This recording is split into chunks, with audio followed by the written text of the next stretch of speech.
Time for the pitch. 5 presentations, 5 minutes, 5 big ideas, seeking inspiring ideas that will make the public service smarter, better and broader. Where have you heard that from before? And highlight innovation and leadership within public administration. So if you've seen the Gruen transfer, you know what the pitch is. And I imagine not many people in the room have not seen the Gruen transfer, and if you haven't, you're about to be entertained. Interest in the competition has been keen and high quality. So now we have 5 finalists who have 5 minutes each to deliver their pitch. One of the finalists, Daniel McNamara, was selected this morning. He won the Young Professionals Pitch competition at breakfast time, getting some early practice in. We have our judges here in the front row. Alex Malley, Chief Executive of CPA Australia, Stephen Sedgwick of the Australian Public Service Commission, and from IPA ACT, Samantha Palmer from the Department of Health. So are you ready and nervous? All ready. So please welcome our first pitch maker. His name is Kate Bowmaker, our number 1 finalist. Kate's organisation is The Social Deck. She describes herself as creative, inspired and adventurous. Please welcome Kate. My pitch today is an idea to connect the professionals of the public service with social good organisations. I'm the co-founder of The Social Deck, a PR agency focusing on public policy and social enterprise. But until a month ago, I was a public servant. And like many of you, I was one of those public servants who, while I loved my job, wanted to do more, wanted to help causes and work with other organisations. But I didn't know where to go or how to find that perfect pro bono project. I spoke to a number of my friends and colleagues about this, and many of them felt the same way. When I lived in New York a couple of years ago, I came across a platform called Catch a Fire that matched my professional skills with social good organisations, so I could give just a few hours of my time, but know that I was really helping that organisation and the people it was helping. So when I returned to Australia and the public service, I had the idea for Volunteer Deck. Volunteer Deck would be an online platform matching social good organisations with the professionals in the public service. It's not unlike the Jawoyn Indigenous Scholarship Program, which many of you may know. But instead of restricting it to a certain level or people who could leave home for 6 weeks, it opens up volunteer opportunities to all public servants and all types of social good organisations. I believe many public servants are passionate about causes and would love to give their time, but they're too busy, or maybe they just need a matchmaker. It's similar to an online dating site in that way. So here's how Volunteer would work in just 1 minute. It's an online platform. It takes awesome public servants and an awesome social good organisations. The social good organisation builds their profile. What sort of organisation are we? What is our cause? And what are our skill gaps? The public servant builds their profile. Who am I? Where do I work? What skills do I have? And how much time do I have to give? They can choose causes of interest and then rank those causes based on their interests. So we have a bunch of great public servants and great social good organisations on the one platform. But here's where the magic really happens. The not-for-profit creates a project. What do we need help with? How many hours will it take? And how many hours will it take? Volunteer Deck would help them to scope that project and vet the projects to make sure they're appropriate and the timing's right.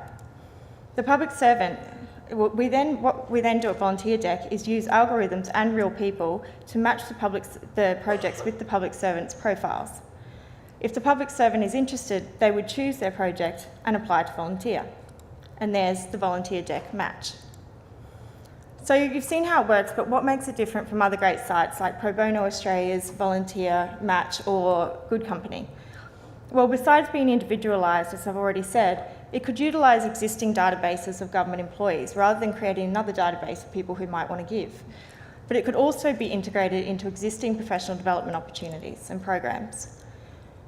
In government, it would work by employees choosing to put their time to a pro bono project, gaining a real-life experience in their professional development. We can create your own communities, we can calculate your pro bono hours, and keep people connected with milestones and track project hours. So you know, if you're a manager, how much time your staff are giving. So what's the business model? Well, for this to be sustainable, it needs to make money. But how do you make money from volunteering? There's two options we would consider. One is using corporate budgets, where staff choose to put their professional development allowance towards pro bono projects.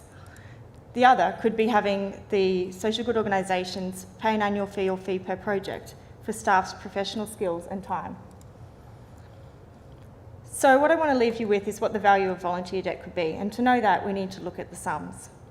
If we took just 5% of 150,000 just Commonwealth public servants, and each of them in 1 year did a project worth 24 hours, that would be 180,000 hours. Based on an hourly rate of, say, an EL1, that would be more than 6 million in 1 year. If 1 in 4 employees did one project per year, that's almost $30 million. But there are other benefits, including that it could make spending public money more efficient and effective in the long run. But the most important metric for volunteer debt is relationships. The long-lasting and meaningful relationships built by our public servants and organisations doing good, helping people, protecting the environment and innovating for social change. Thank you. Thanks, Caden. I like the evidence-based policy that was all based on. I should say this is sponsored by CPA Australia, because I forgot to mention that. Alana Lynn is our second finalist. Alana is from the New South Wales Department of Premier and Cabinet, and she describes herself as adventurous, passionate and organised. Alana.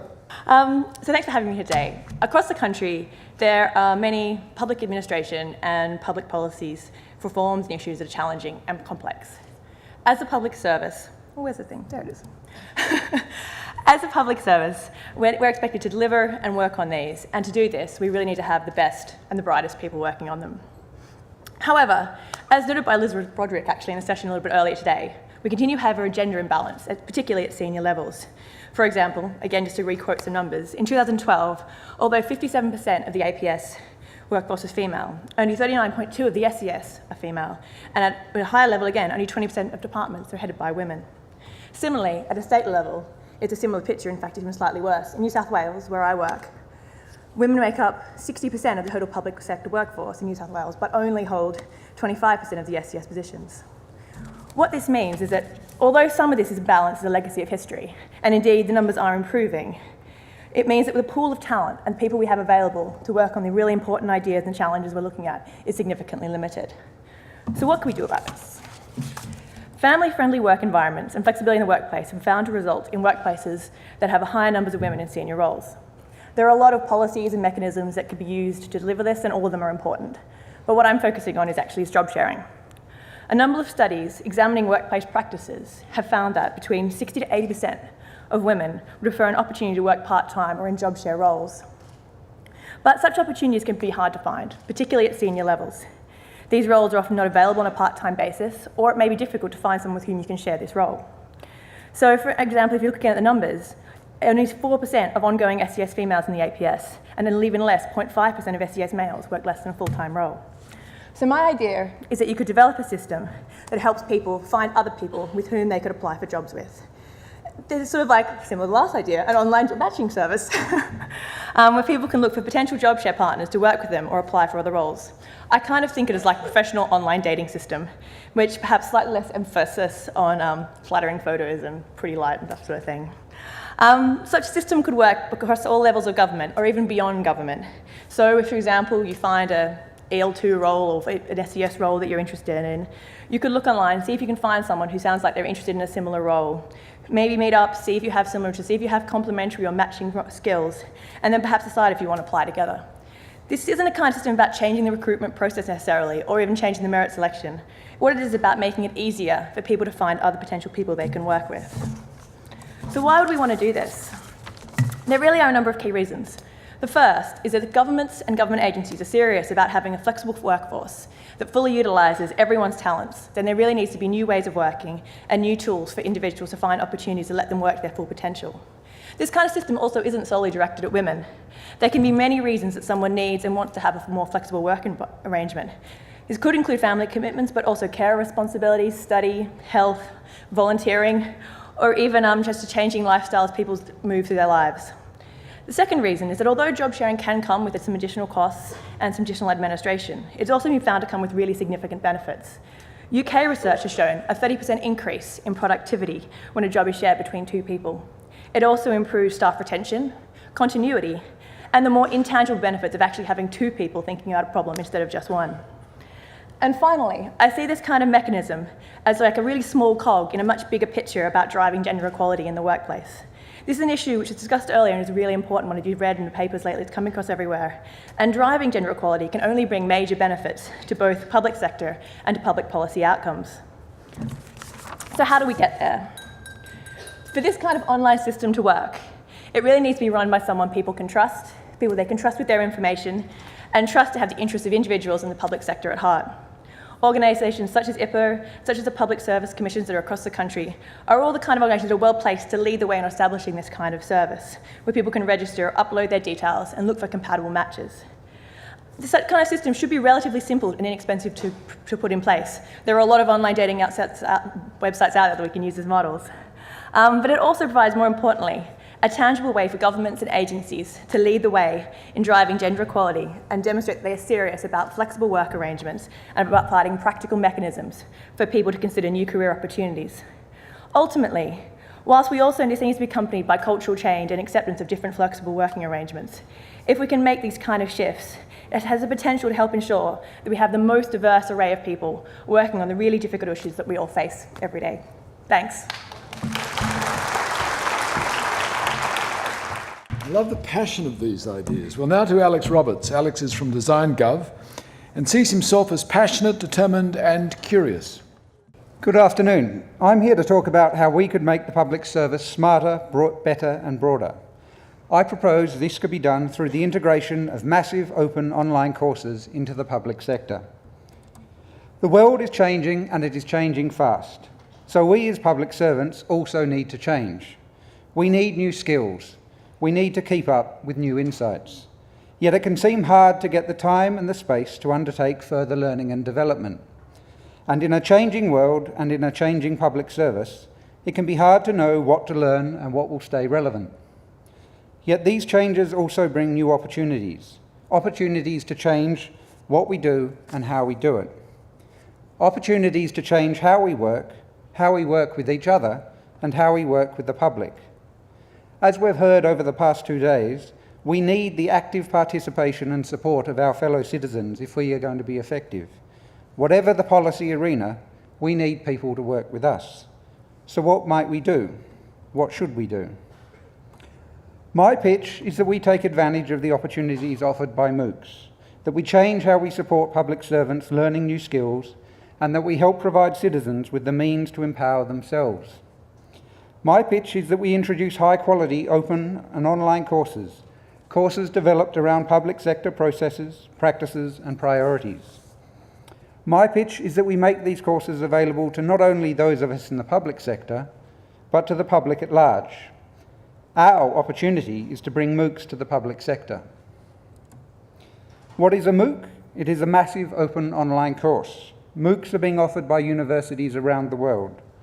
They can be social, involving online forums and discussions. They can be practical, teaching new skills and techniques. They can be inspirational, providing new insights and ideas. They can be accessible, making the complex graspable and chunkable. They can be scalable, being for a few or for the masses. I have undertaken a couple, including one on design. It provided expert lessons in a series of short videos. It taught me new skills that I could apply immediately. It was a course I did with a colleague in which we talked about and shared every week. It had online assessments marked by peers. It was one of the best courses I have ever done, taught by a global expert, and it was done in 8 weeks, and it cost me nothing, except time. There was quite a lot of homework in that one. There are MOOCs covering all sorts of topics, many relevant to the public sector. MOOCs are in every arena and every field. So why not the public sector? Imagine being able to easily access videos and supporting materials from some of the best in the public sector sharing their insights. Imagine being able to easily access the expertise of the best thinkers and practitioners. Imagine being able to easily learn about new disciplines and fields relevant to being a professional public servant. Imagine being able to easily access what we know in policy domains such as industry or the environment. MOOCs could cover the procedural, the professional, policy or programs. Now imagine being able to access such knowledge in a way that fitted with your work schedule, with your interests and at your convenience. Imagine also using such a platform to help educate and empower interested citizens.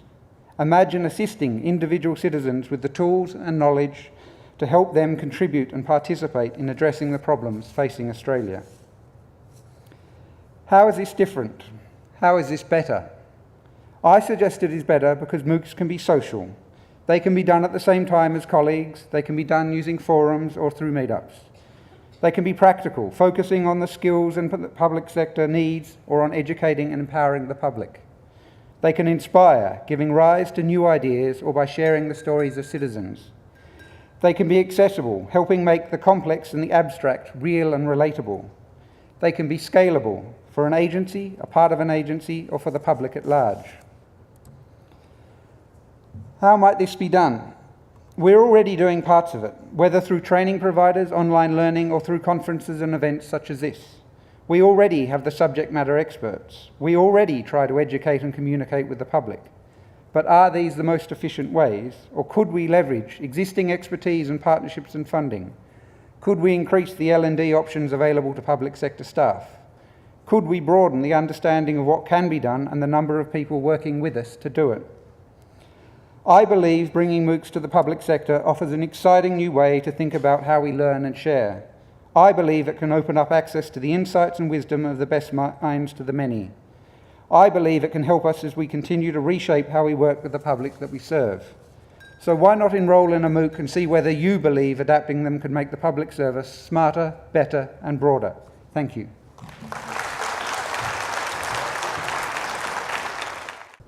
Thanks, Alex. Careful with that one, I might be out of a job. Now to Rhys Williams from New South Wales Family and Community Services. Rhys describes himself as civic-minded, strategic and non-conventional. Thank you very much. As you can see, the title of my presentation is the Public Sector Employees Emergency and Disaster Relief Fund.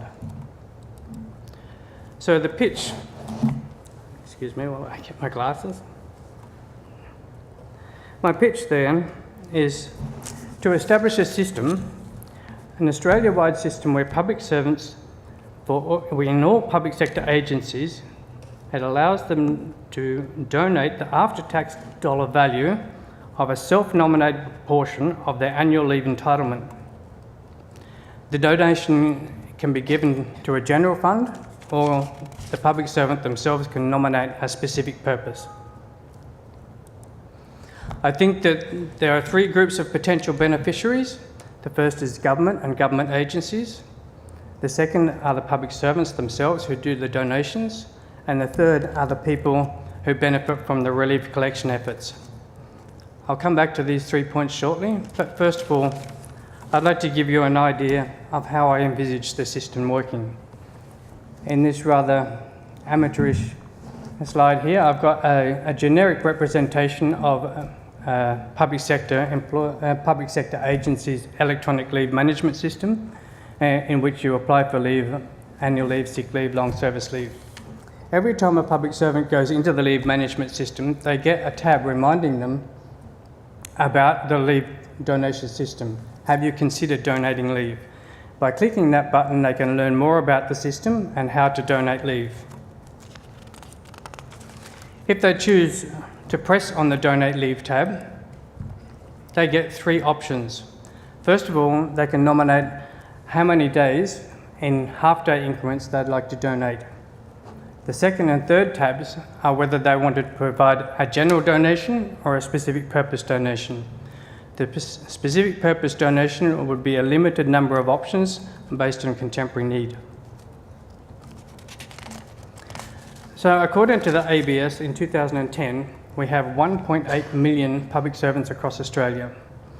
Each has an average annual leave entitlement of 20 days, and the average annual salary for those public servants is $65,000. So across Australia, there is a financial provision of $9.2 million for public sector leave entitlements, and this is something that I would like to tap into. If just 1% of that 1.85 million public servants donates an average of 1 day of their annual leave entitlement, we will get an after-tax donation value of $3.5 million per annum. It will benefit the government in the possibility of reducing the reliance on emergency levies, such as the flood levy that we have currently. It will reduce the management in the excess leave policies, and it will reduce the financial provision for leave carried forward in government agency budgets. For public servants, I, as a public servant, would often like to donate more than I do in cash when I'm asked for relief funds. A generous donation for me is $20. On a very good day, if I have cashed up in my pocket, $50. However, I would not hesitate to donate 1 or 2 days leave, and the difference in my reality to donate and the potential capacity to help people in need between those two systems is really significant, even on my low salary. I think that most people are not so different to the way that I think. We're generous people, Australians. So the benefits are an enhanced ability to donate, a pride in the fund and the difference their donation makes to people in need. Sorry, I jumped ahead there. An additional way for public servants to manage their leave, and it provides them also with a tax deduction without any real cash cost out of their pocket. So for relief charities, they have funds immediately available, and they have the potential for greater collection to the system of out-of-pocket cash donations. I had this idea, first of all, a few years ago, and everyone I discussed it with thought it was a good idea, but I had no idea on how I could progress it. So I'd like to thank IPAA and the CPAA for the opportunity to give it greater exposure to this and other ideas presented here today. Thank you. And our fifth finalist is Daniel McNamara from the Nous Group. Daniel won this morning's Young Professionals Network Breakfast competition amongst young professionals. With their pitches, he describes himself as imaginative, innovative, and interdisciplinary. Well, thank you, ladies and gentlemen. Thank you for letting me come and play with the grown-ups. I promise I'll behave myself. Although I don't have the experience and the sagacity of some of my senior colleagues, I have had the benefit of a dry run this morning. You're looking at a website. The website's called challenge.gov.au. It doesn't exist yet, only in our imaginations. And I just want to walk you through what it does and what it looks like. This is a whole of government hub for crowdsourcing challenges that are in the public interest. So you can see at the top of the page some of the key metrics we'd be looking at. How many users are there? How many competitions are running? How much prize money is being given away? And then on the left you can see some examples of the types of challenges that would be put forward. So you can see a local government initiative might be something to do with bus schedules. A larger initiative might be solving problems that protect the environment. You might have a health initiative which is using public health data in order to make medical breakthroughs. So these are the sorts of questions that you'd be putting up on challenge.gov.au. And you can see over on the right that you've also got a chance for participants to collaborate. So you've actually got a forum there where people can talk to each other and share ideas. So this idea already exists in one form in the US. They have a website called challenge.gov. And that site was launched by the Obama administration in 2010. Since then, they've been able to attract more than 200 competitions, 16,000 participants and $14 million in prize money. I think we could do something similar in Australia. You'd probably get the Department of Finance, which is responsible for procurement and some of the Gov 2.0 initiatives to lead the charge. And then you could create a whole of government hub, which would take into account federal, state and local levels. You could also roll in a number of existing crowdsourcing initiatives in Australia. For example, the GovHack Challenge, which runs each year and allows individuals to build apps with government data. You've got other programs such as Trove's document correction, crowdsourcing initiative. You could even roll in, for example, grants that are given out through GrantsLink, or here in the ACT, we recently launched the Digital Canberra Challenge initiative. So these are some of the things that could then be centralised in one hub. And the benefit you get from that is streamlining the process and also generating more publicity. And you could probably get a private provider to then actually build the platform for you. So let's think about the context that this would come in. Why would we do it? And I think the public sector in federally is at a crossroads under the new government, and cost cutting is obviously going to be on the agenda. So we've got sort of a challenge then. How do we keep the cost base of providing services to the public? How do we reduce it? On the other hand, how do we keep up the quality of the service delivery that we provide? And I think challenge.gov.au would help that on both fronts. On the cost front, what you're doing is you're directly accessing individuals and small and medium enterprises, and you're lowering the barrier of entry to them so that they are then able to participate in solving problems in the public interest. And you go beyond the big players and the usual suspects. So you've got a diversity of players in the market.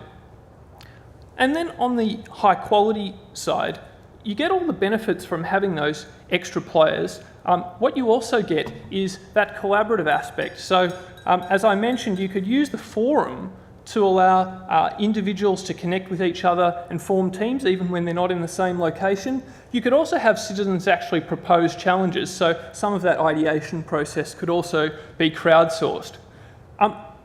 And finally, you would then allow yourself to actually realise some of the kind of co-production and Gov 2.0 agenda that we've seen in the last few years. So on the one hand, this challenge.gov.au, it's quite specific in that it's suited to a particular class of problems that are in the public interest. It's not a replacement for all procurement. But on the other hand, when you think about it, I think the vision that it has for the future of the public service and public administration in Australia is actually quite disruptive, because instead of the government and a small number of firms dominating the provision of public service, they become more like a management administration function that then facilitates the public at large solving these problems. Thank you for the opportunity to present today.